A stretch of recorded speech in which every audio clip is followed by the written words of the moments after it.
Вот еще один лайфхак. Вы знали, что можно перекрасить свой холодильник, если он не нравится вам?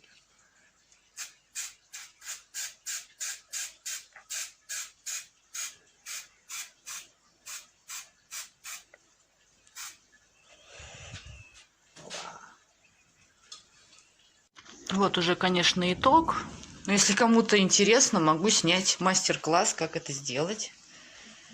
По-моему, получилось отлично.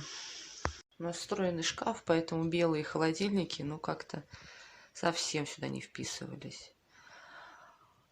Вот. Ушло всего 2 баллона черной краски и одна такого бронзового цвета. А, еще микроволновку тоже покрасила. Не забывайте заклеить то, что не хотите покрасить. Я вот забыла. Вот.